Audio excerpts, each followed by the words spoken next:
Hello everyone. चलिए हम थोड़ा सा रिकैप लेंगे कल के काम का।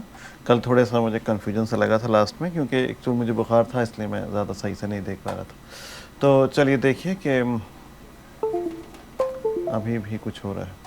हाँ ठीक है, देखिए कल हमारा एक पहला हेडिंग ये था कि capacity of A parallel plate capacitor partially field with the dielectric.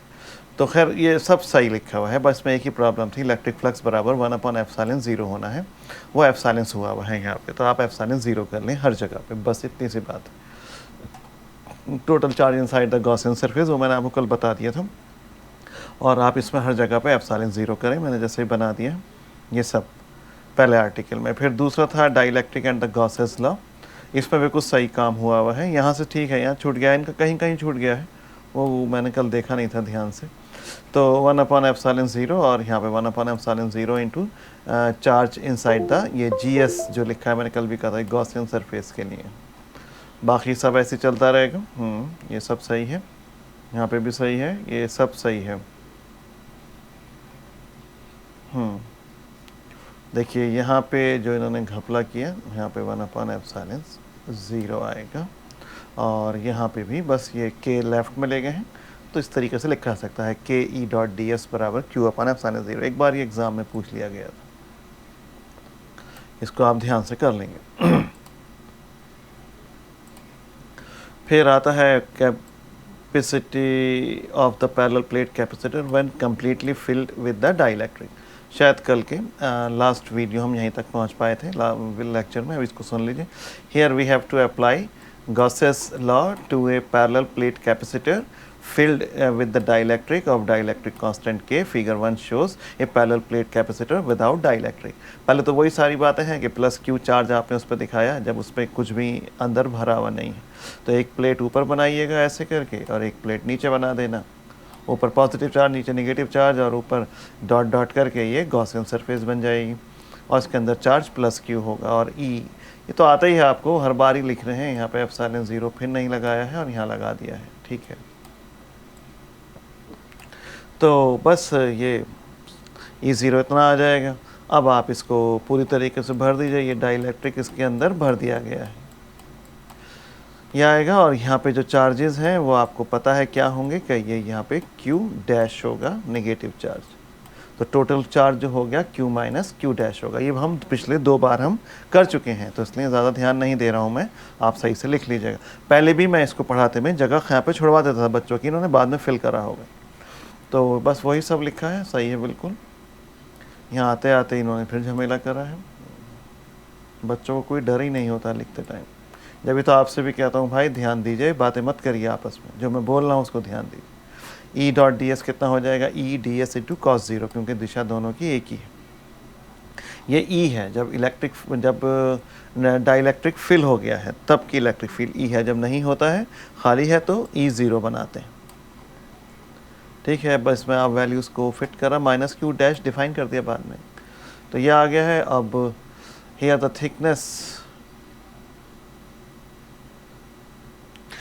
Thickness of the dielectric होगा, ये is the same as the separation between the plate.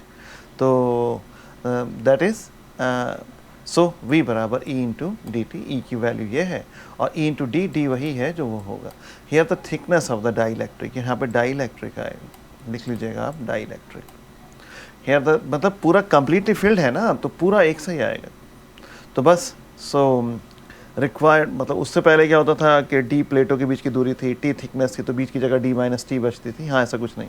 So required जो कैपेसिटेंस है C बराबर Q/V, Q आपके पास है और Q तो ये है ही, और नीचे आप V यहाँ से रख देंगे ऊपर से, ये आपने रखा काट कूट के। ये इम्प्लाइज दैट है C is equal to K/ε0A/D. This is the required capacitance of completely filled capacitor. आप अच्छे से इन्हें तैयार कर लें, कोई प्रॉब्लम हो तो मुझसे क्लासरूम में डिस्कस करिए। अब आता है ए पैरेलल प्लेट कैपेसिटर।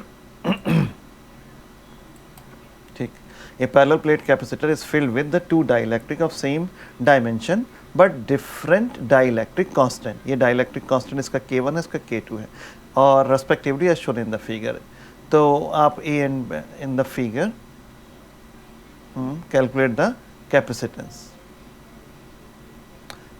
ठीक है, आपने इसको बनाया। Figure shows the arrangement of two capacitor in parallel and each capacitor will have the area A/2। देखिए ऐसा है, ये पैरेलल प्लेट कैपेसिटर्स का कहानी है। दो कैपेसिटर आपस में बराबर बराबर पैरेलल रख दिए गए हैं। तो ये खाली ये भी आ सकता था कि पैरेलल प्लेट कैपेसिटर्स के बारे में बताइए। एक का एरिया, और इसमें कैपेसिटर्स का जो एरिया है A/2 है, तो टोटल कैपेसिटेंस जो होगी वो C1 + C2 होगी। कहिए, हमें पता है कि जो C होता है, यह भी निकाला था K/0 A/D, तो ये यही लिखा हुआ है K/0 A। अब K यहाँ पे K1 है पहले का, A उसका एरिया आधा हो गया है, और D तो बीच का डिस्टेंस है। यहाँ पे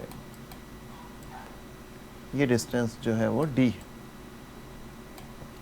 ऐसे दूसरे वाले का लिखा, एलसीएम फैल्सियम लिया, जो भी है ये आएगा। This is the required expression, ये पैरेलल का। अब फिगर बी में आ जाइए। ये जो ऊपर लिखा था ना, shown in the figure A and B, ये वाला फिगर जो है ये लिखा ही नहीं इन्होंने, ए है, और ये जो है figure B. The arrangement of figure B can be arranged, the arrangement of figure B can be regarded as two capacitor in series. ये सीरीज में माने जाएंगे दो, बस जैसे भी हैं ऐसे आपको याद करना है। इनमें दोनों का एरिया कैपिटल ए है, पूरा एरिया कैपिटल है। पिछली बार आधे आधे थे ना, तो A/2 और A/2 है, और डिस्टेंस टोटल D होता है, लेकिन यहाँ पे D1 और D2 देखिए, गौर से देखना, ये लास्ट लाइन है। यहाँ ऊपर वाले का D1, नीचे का D2, मोटाइयाँ बराबर नहीं दिखाई गई हैं, टोटल D है। तो पैरेलल, हाँ क्या होगा, सेपरेट बाई ए डिस्टेंस, देखिए D/2। सो एरिया A है और separation by the distance D/2 दिखा दिया है। आधा आधा मान लिया है D/2। तो बस K1 ε0 A/D/2, K2 ε0 D/2। तो D/2 ऊपर आ जाएगा घूम के, D/2 कॉमन ले लीजिए, बस ये आपका आंसर आ जाएगा। तो ये जो था आपका यहाँ पे जो कहलाएंगे ये सीरीज़ में, और ऊपर जो कहलाएंगे पैरेलल। और यहाँ पे यहाँ लिख तो दिया है ये D1 और D2, लेकिन ये बराबर बराबर मान लिए हैं, D/2 और D/2। फिर एक न्यूमेरिकल है, एक पैरेलल प्लेट कैपेसिटर है consisting of two square metal plate of area 50 centimetre square separated by 1 centimetre. तो आप समझ गए, D जो है वो 1 सेंटीमीटर है। यहाँ से ये जो मैं बना रहा हूँ, यहाँ से दोनों प्लेट के बीच की दूरी 1 सेंटीमीटर। अब सल्फर का स्लैब नहीं, slab, sulphur slab 6 millimetre thick, ये सल्फर इसमें भर दिया जो डाइलेक्ट्रिक का काम करेगा 6 मिलीमीटर तक। तो आधे से थोड़ा, अरे भाई जो आपका 1 सेंटीमीटर होता है उसमें 10 मिलीमीटर होते हैं, तो 6, और ऊपर का जो हिस्सा बचा वो 4 मिलीमीटर है। तो 6 नीचे का और 4 ऊपर का, तो 6 millimetre is placed on the lower plate. Calculate the capacitance of capacitor and dielectric constant of the sulphur is 4 है। when sulfur slab BE slab SLAB of 6 millimetre, हमने यहाँ से सोल्यूशन लिखा। जब सल्फर की स्लैब 6 मिलीमीटर की place करी गई ऑन द लोअर प्लेट के ऊपर, it leaves the air gap of 4 millimetre thickness. आपको मैंने बताया ना, ये जो ऊपर की इतना हिस्सा है वो 4 मिलीमीटर थिकनेस का है। The capacitor can be regarded as a capacitors in series. ये सीरीज़ में, जैसे हमने यहाँ पे ऊपर बोला था ना, ये वाला जो है ये सीरीज़ में माना जाता, तो सीरीज़ में, और इसका आंसर ये वाला होगा, ये यहाँ पे यूज़ किया जाएगा। तो बस डायरेक्ट ना यूज़ करके निकाल लेंगे। सी अगर टोटल कैपेसिटेंस है और C and C S, C A suffix में ए फॉर एयर है और एस फॉर सल्फर है, the capacitance of the air gap capacitance and sulphur capacitance respectively, then 1/c इतने के बराबर होगा। सी ए कितने के बराबर होगा, K ε0 A/D, लेकिन हवा का जो K होता है डाइलेक्ट्रिक कांस्टेंट वो 1 होता है। बस A/D तो ऐसे ही रहेगा, K1 हो गया, ε0 की वैल्यू इतनी होती है। A 50 सेंटीमीटर था, ये लिखा है मैंने 50 सेंटीमीटर स्क्वायर, सेंटीमीटर को 2 बार सेंटीमीटर, उसको आप मीटर में बदल दीजिए, ऐसे ऐसे। तो ये इससे ज़्यादा मैं एक्सप्लेन नहीं कर सकता, मैंने बोर्ड पे बहुत बढ़िया ये एक्सप्लेन करें कि सेंटीमीटर स्क्वायर को मीटर में बदलेंगे तो 10⁻⁻⁴ कैसे आए, क्योंकि 2 सेंटीमीटर है, दोनों सेंटीमीटर दोनों मीटर में बदलेंगे, तो ये आपका खैर आ जाएगा। और D कितना है कि ये D है 4 मिलीमीटर, तो 4 × 10⁻⁻1 सेंटीमीटर, उसको और -2 से मल्टीप्लाई करने पर मीटर हो जाएगा। तो ये वैल्यू आप यहाँ डालेंगे, सॉल्व करने पर 10⁻12 आ गया, माइक्रोफैरेड कहलाएगा। सल्फ़र के लिए भी करिए, यहाँ पे एप्सिलॉन 0 तो खैर सेम ही रहेगा, के इसका 4 है, बाकी दोनों चीज़ें वही रहेंगी। अब बस वहाँ पे ऊपर यहाँ पे सब्स्टिट्यूट कर दीजिए एलसीएम लेने के बाद। अब इन्होंने C1 C2 लिख दिया है। अरे कुछ तो बच्चा शर्म करे लिखते टाइम, ये इग्नोरेंस की हदें हैं क्लासरूम में लिखते टाइम कि कोई फ़र्क नहीं पड़ता, कुछ भी लिख लो, पड़ोसी से बातें चलती रहती हैं, तभी तो एग्ज़ाम में नंबर नहीं आते। CA और CS लिखना था और फिर यहाँ पे वैल्यू भरनी थी। आप यहाँ पे CA लिखेंगे और CS लिखेंगे और फिर LCM लेके उन्हें घुमाएंगे और फिर इनकी यहाँ पे वैल्यूज़ भर देंगे, तो ये आपका आंसर आएगा। चलिए देखिए आगे। अब इलेक्ट्रिक पोलराइजेशन वेक्टर P बड़ा ख़ास होता है ये।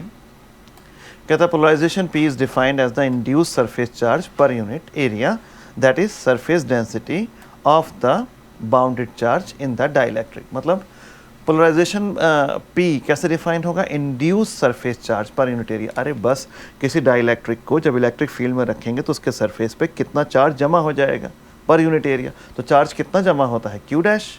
अरे कैपिटल Q तो प्लेट के ऊपर चार्ज होता है, डाइलेक्ट्रिक के अंदर कितना चार्ज बन जाता है? Q dash. पर यूनिट एरिया कितना चार्ज बना? Q dash upon A। तो बस यही चीज़ क्या कहलाती है? पोलराइजेशन P कहलाती है। और दैट इज़ सरफेस डेंसिटी भी कह सकते हैं इसको बाउंडेड चार्ज की डाइलेक्ट्रिक में, P बराबर Q डैश अपॉन A। इसको सिग्मा पॉल से भी शो कर देते हैं, is equal to sigma pol. ये कुछ नहीं है, is equal to sigma Paul.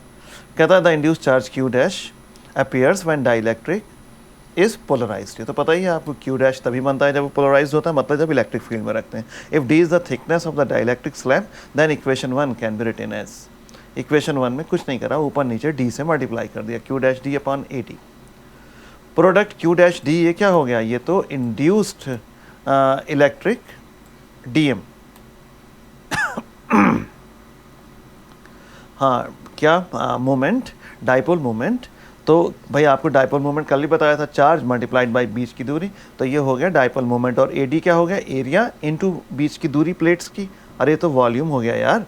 तो कहता है कि बाई पोलर, आप DM ना लिखना, आप पूरा ही लिखिएगा हर बार, dielectric moment by the polarisation, because by the polarisation the dielectric slab develops a charge Q dash on one surface and minus Q dash on the opposite side of the slab.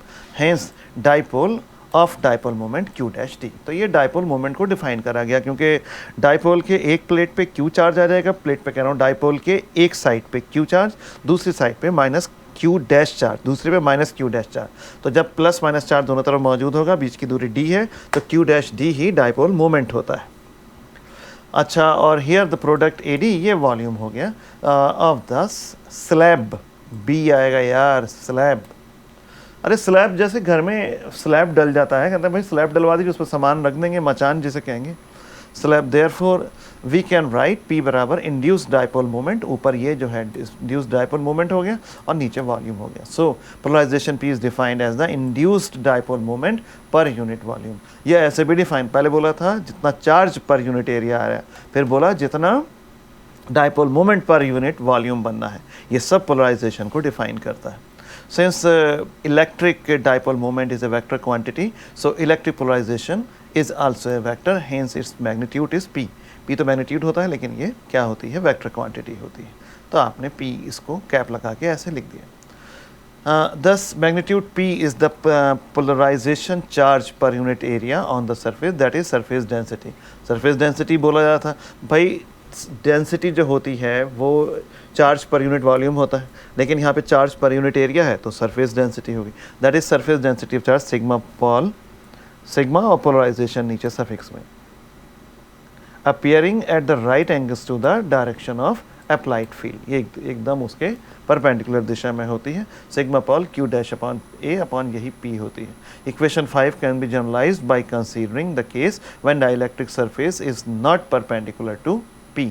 भाई देखिए, ये तो dielectric surface बनाई है, उसके ऊपर आपने ये इसका नॉर्मल बना दिया ऊपर को, और P आपने इधर को लिख दिया। Let normal at any surface makes an angle theta with the direction of P। Normal जो है P की डायरेक्शन में थीटा एंगल बनाता है, as shown in the figure. Then component of P, normal surface पे कंपोनेंट कितना हो जाएगा?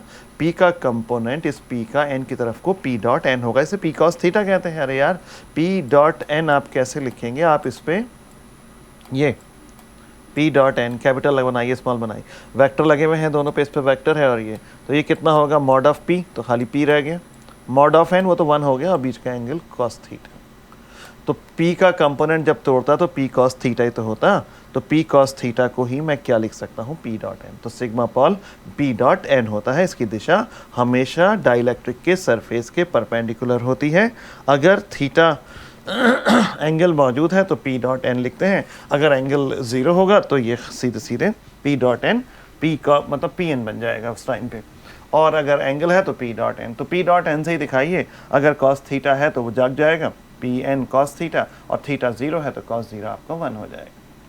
तो वैसे आप याद कर लीजिएगा। यहाँ से एक बार इक्वेशन 4 से और पढ़ लें, समय ज़्यादा नहीं होना चाहिए। Thus magnitude P is the polarization charge per unit area on the surface, ठीक है बिल्कुल, the surface density of the charge sigma pole appearing at the right angle to the direction of applied field, जिस direction में field लगता है उसके just perpendicular दिशा में ये होता है। बस इसको ये याद करना है। अरे भाई डिफाइन हो रहा है, ये ड्राइव थोड़ी ना हो रहा है जो हम ड्राइव कर रहे हैं, हमने तो ये डिफाइन ही किया है, तो बस आप इसने इसको सही से डिफाइन करिए, और ड्राइव कुछ भी नहीं होगा। अब 3 इलेक्ट्रिक वेक्टर मोस्ट इंपॉर्टेंट, ये मैं आपको अगले में बताऊंगा, आप इसको सही से तैयार करिए। ओके।